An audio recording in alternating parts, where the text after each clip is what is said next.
In mountain country, secure the heights. Enforcing a pass, secure the heights first. This is an interesting one. The effects of mines is largely mental. Not over 10% of our casualties come from them. And this is what's interesting about that is that, yeah, it's like it's largely mental because you have fear of this thing that you can't see. But he's saying not 10% of our casualties come from them, but for my generation, it's like 70% of casualties are from IEDs, right?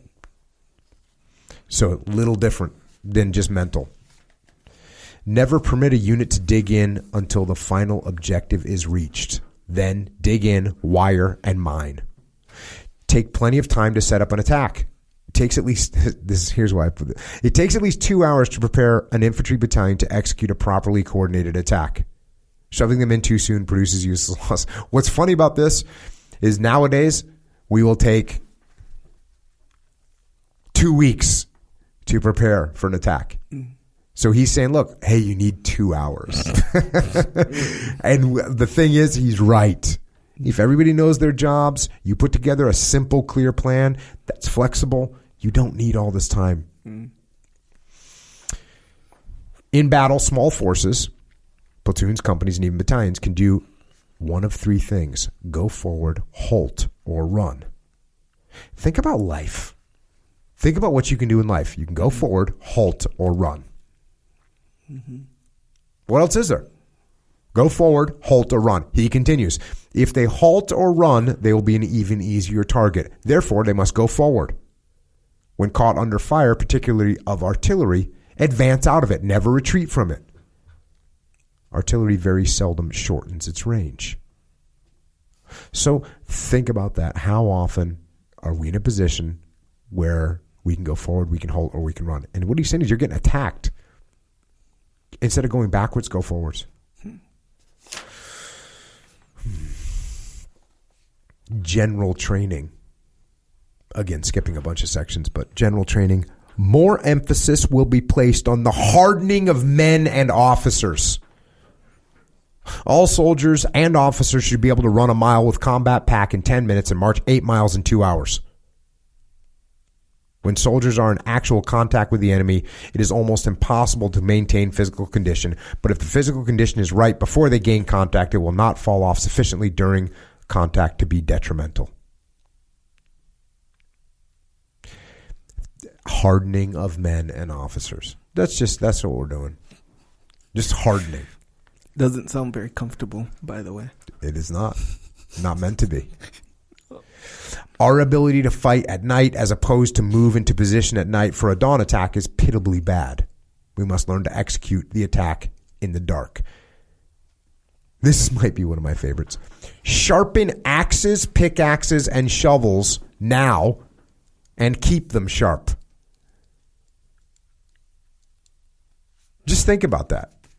Sharpen your shovels. I've never sharpened a shovel in my life. I'm going to go home today and sharpen my shovels. You know what I'm saying? Sharpen your shovels. That's a mindset. Yeah. Never mind sharpen your sword. Look, your sword better be sharp. I'm going to sharpen my damn shovel. Yeah. In the event of.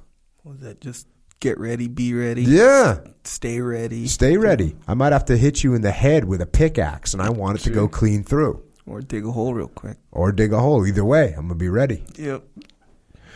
Battles are fought by platoons and squads. Place emphasis on small unit combat instructions so that it's conducted with the same precision as close order drill. A good solution applied with vigor now is better than a perfect solution 10 minutes later. Instruction from the squad to the regiment. Sand tables should be used, and the officer or non-com being instructed should give the actual orders he will give in combat. Sand tables need not be complicated. A piece of ground in the lee of a building is just as good and much simpler. I used to have this little kit. I learned this from one of the Australian SAS guys that was stationed with us over at SEAL Team 1 back in the day. And it was, you know what a secrets box is? Secrets? Secrets, I think it's called. The breath mint? Yeah. Yeah. It's like a little tin box, right? Yeah. So in this little tin box, you could open it up, and I had little like little wood things, little wood placards, and they had each little wood placard was shaped kind of like a teardrop. Okay, so you can picture a teardrop, and then on the teardrop it said PT was the first one, and the next one said PL, and the next one said RTO. So there's point man, platoon leader, radio man, and so I had one of these little teardrops for each guy in the platoon, and then I had like a few pieces of ribbon in there, and the ribbon is used to go, oh, here's a road, here's a stream, here's a fence. So what you could do is you could sit down in a perimeter and you could make a little sand table. That's what a sand table is. That's what he's talking about. It's like a little diagram of what's happening. And so I had these little, and I had like a couple, like a little tiny house, like a Monopoly, like two Monopoly houses. So you could be like, hey, there's a building here and there's a building here. We're going to be moving here. Yeah. That's what I had. And so good. You'd be able to break this thing out. You'd seem like a real pro. It's weird. I don't think I even know what a placard technically is, but you described it pretty good. Where it's just a small teardrop representative of the person. And the reason you have a teardrop, the reason I had a teardrop is because then whatever point the thing was pointing at was the way your weapons was facing. Oh, okay. Yeah, good. Dang, and the Monopoly houses. Wait, was it a house or a condo? Because they're different. The house is a little green one. The condo is a big red one. I think it was a green one because it's a little bit more tactical.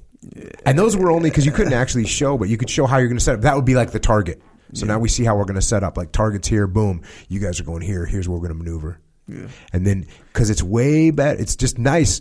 Imagine you're in the field and you got to draw in the dirt, right? But you're finding rocks and you're like, no, this is you, RTO. And he's like, wait, which one is me? Right. No, all those problems are solved. Yeah, break out the secret box. Show them what's up. Yeah, man, it's good.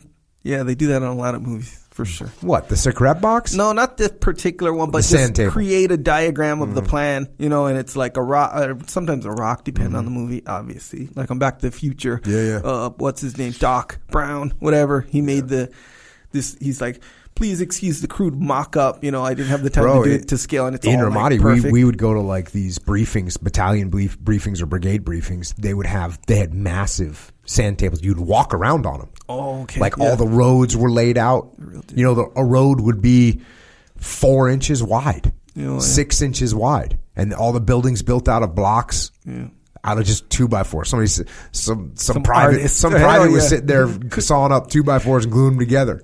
Having a good old time too. But the thing is, once again, in comparison to the thing that you just look at on a PowerPoint, when you start walking around that visual, actual model, you get a better understanding of it. Yeah, seems like you would fully. Yeah. So get yourself a little scrap box. Altoids. It's like an Altoids. Probably. Right? Same deal. Probably. Maybe I can make one and like show it to people. I don't think I could find. I used to have it. I can't find it anymore. What, the Sucrets? No, the whole little kit that I used to have. I might be able to find it. You made that kit, though. Yeah, made it. It's not like made it. Dang. Maybe I need to make one that I could offer to people. Sure, right? I'm sure there's people everywhere that are waiting. They need to. Sure, just to randomly have or what? Like, shoot.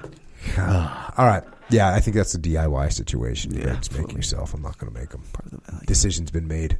Yeah. Kind of want to, though. It is cool because that's the kind of stuff you used to do when you're a little kid. Let's face it. That's what's awesome about being in the SEAL teams or in the military is like all the things that you did when you were a little kid, you're actually doing for real, and it's the best thing in the world. And it's like real. Yeah, I'm like, I'm really doing this. Yeah. I really did that. A real mission. I really sat and briefed my guys on like killing people. It's you sit there and you think back like, well, that's what I was doing. Yeah. Oh yeah, I did that. I gave that brief. It's like it's so lucky to be in the situation where you get to grow up and do what you wanted to do. I didn't even grow up. Yeah. All right. Guides. Officers and men must know their equipment. They must train with the equipment they intend to use in battle. Equipment must be the best operational condition when taken to the theater of operations. Yeah, you have to use what you're going to use. You have to. Guides for officers. Officers must possess self-confidence and confidence of their men. And the confidence of their men. Two of the best ways of producing this is meticulously conducted close order drill conducted by officers and platoon marches of 48 to 60 hours during which the platoon is wholly on its own. Check. In the first actions, new troops must receive aggressive leadership by all grades, including general officers who must be seen in the front line during action. Check. There is a universal failure to repeat back oral orders. This failure is certain to result in grave errors. Messages and orders must use concise military verbiage. So that's the second time he's hitting on this. Makes you start to think, doesn't it? Mm-hmm. Maybe he's onto something. Mm-hmm. When you tell somebody to do something, have them tell it back to you. Mm-hmm. Make it simple, clear, and concise.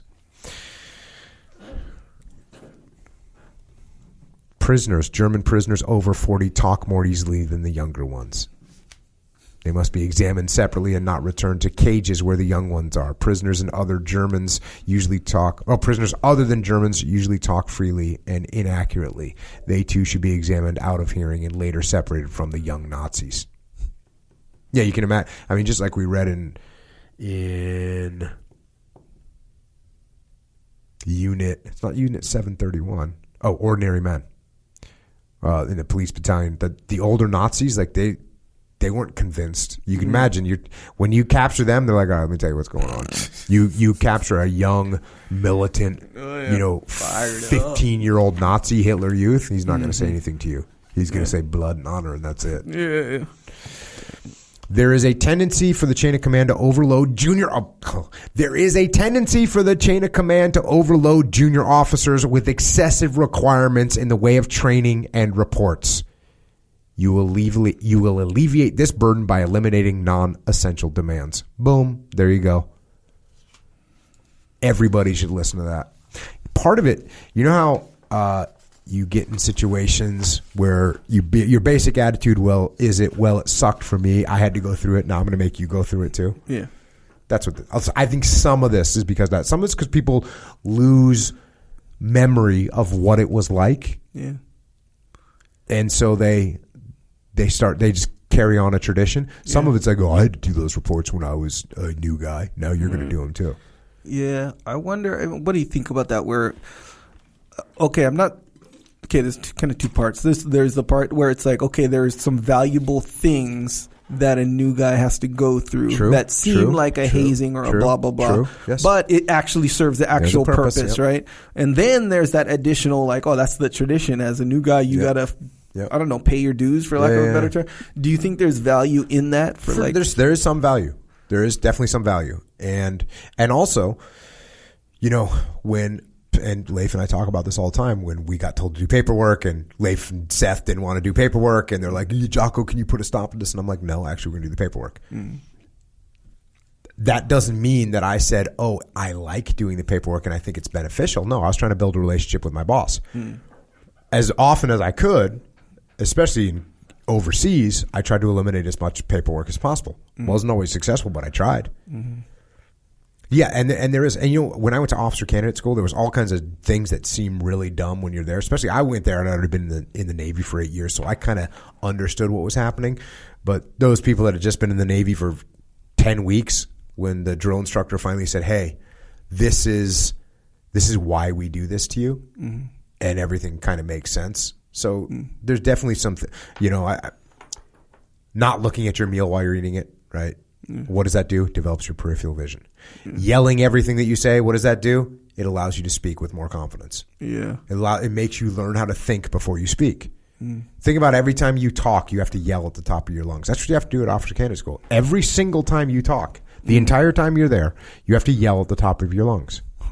So anyone that's shy is going to get over it. Anyone that's like uncomfortable. I had a professor when I went to college, and when she spoke, she covered her mouth. Yeah. Every time she spoke, she covered her mouth because she just didn't want to talk. And she was a professor, So she needs to go to OCS and yell at the top of her lungs for 13 weeks. She'd have walked out of there going, hand away from mouth, talking confidently, teaching the class. Yeah. Let's do it. Yeah, I would assume that's pretty common. I don't like to yell. You know, when they're like, hey, like actually yell and whatever.